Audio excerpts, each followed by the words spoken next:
So today I have a really interesting knife to share. Recently I did a trade and I omitted one of the knives from that video because I want to do a separate video on it. This is that knife, okay? This is just an old looking knife, you know, to most people.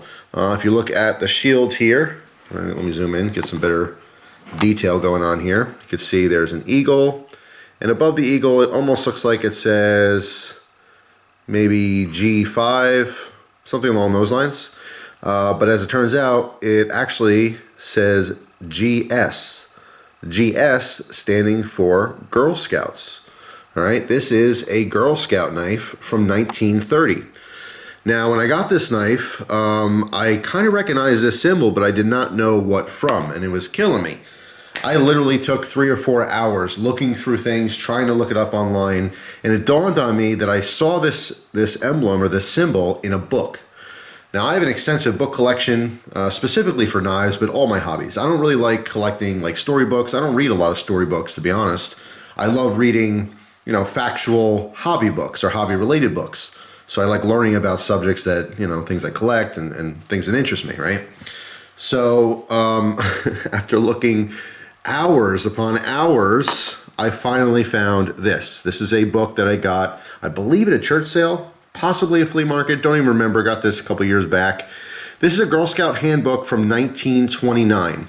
Okay, the reason I bought this is because I figured it was survival related. And it was interesting, and as I was flipping through it, there was a ton of sexist stuff in here. Because obviously 1929, women didn't quite have the rights they have today, so it's, you know, it's an interesting read.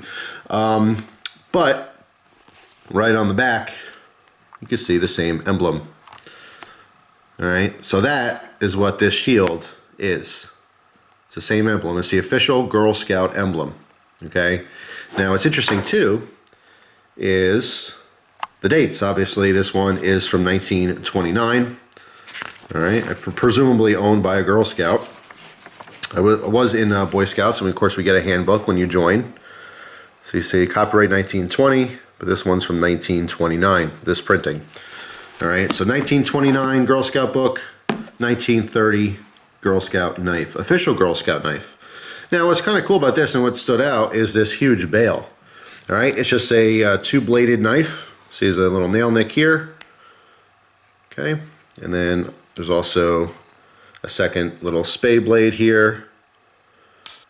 So zooming in on that tag, you can see it says Remington UMC. All right. Made in USA.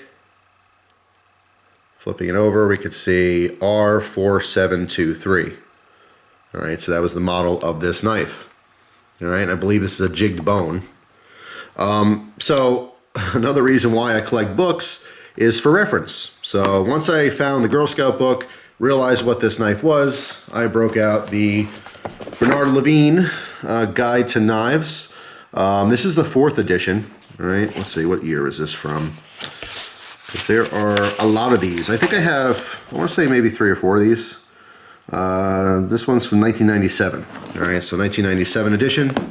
Flipped it open to the official Girl Scout knife collection of information here and models and stuff. All right, and you can see the second one down says Remington, 2-blade, penknife with bail.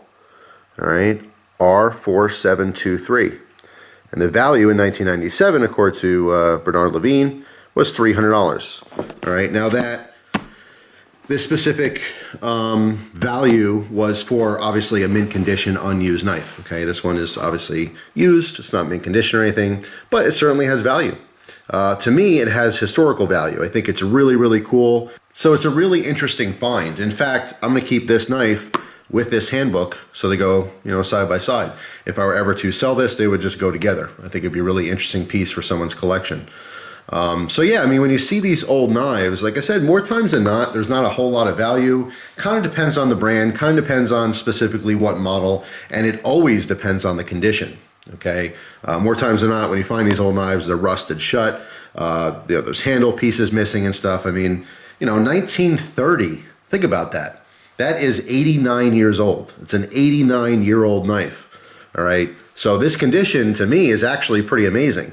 Now I asked the person I traded with if there's any story behind it. Maybe it was his grandmother's or something. But no, he just saw it somewhere and bought it. Thought it was cool. So anyway, just wanted to share that with you. I thought it was really interesting. Very fascinating knife. Obviously has a lot of historic value and actually has some physical value as well. But the biggest thing was I knew I recognized that shield from somewhere. I couldn't make it up. When I first saw it again, I thought that was maybe a letter and a number or something. But I'm like, I know I've seen that before, and it's that satisfaction of actually figuring it out. Did you ever try to think of something and you just can't figure something out, and how annoying that is? Well, looking through my books and stuff, I actually should have probably grabbed this first, to be honest, the knife guide book. That might have made it a little bit easier if I flipped through there and happened to see the same thing. But when looking through all my different books and stuff, finding that emblem, it was just like one of those aha moments. I'm like, oh, wow, okay. And then I obviously looked at it and said, okay, duh, GS, Girl Scouts, and then started doing some more research once I knew what it was. But really, really fascinating. So just wanted to share with you guys.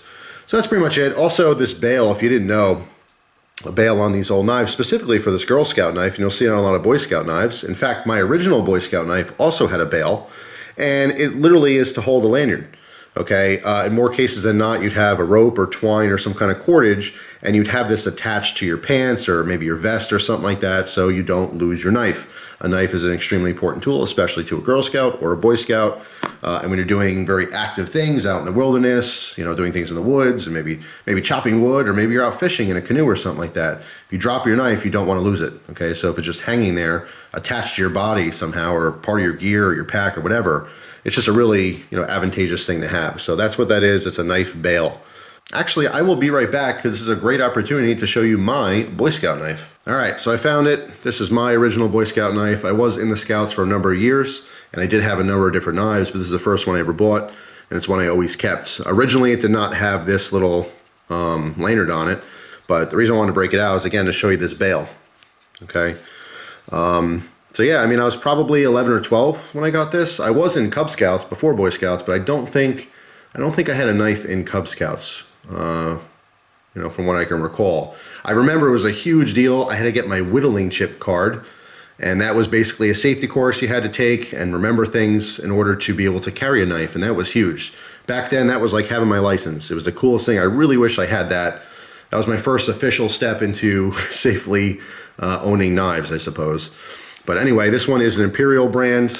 All right, you can see on the blade here, official knife, Boy Scouts of America. This is one of those things that when you join the Scouts, there'd be like these little shops, and you can go in there and get hats and Boy Scout related clothing and gear, and of course knives and all kinds of stuff. So my parents probably bought this for me, but all these years later, I still have it. It's awesome. Very cool knife. But again, the reason I wanted to take it out is to show you that mine originally had a bail as well.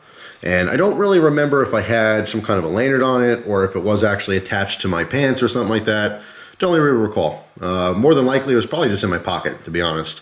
This was added, again, years later. Someone had made a couple of these, God, it must have been 6 or 7 years ago, which is a pretty cool idea. They just basically took some paracord, but they sewed a zigzag line to make kind of a wide, flat bottom there to grab like a tag. So anyway, that's all. Thought I'd share that with you. Thanks for watching. If you guys were in the Boy Scouts, or if you're a woman and you're in the Girl Scouts, the Brownies, whatever, I think today it's all, it's whatever. I think girls are allowed in the Boy Scouts now. But anyway, if you or your kids join the Scouts, write down in the comments below your experiences with it. I loved it. I miss it, and I definitely regret not staying in it until I became an Eagle Scout, which I never did. I want to say I was first class. That was about the highest ranking I've ever gotten. And my family had moved. I was a teenager. Boy Scouts just wasn't cool anymore. And it's a real shame that I cared what other kids thought, because if I can go back, I would have finished. I think it's a great accomplishment to become an Eagle Scout. In fact, I've had a couple Eagle Scouts who've watched the videos over the years and talked about scouting and stuff. And to me, it really is an accomplishment. I think it's awesome. So I don't know what Boy Scouts are like these days anymore, but I had a blast. I mean, back in the day, I played a lot of sports too, but the Scouts is what really got me in the woods, wanting to cut stuff and do things and be active and just enjoy wildlife. It was a really, really nice experience. So anyway, that's all for now. Hope you guys enjoyed the video. Thank you so much for watching, and I will see you guys tomorrow with a brand new video. Take care.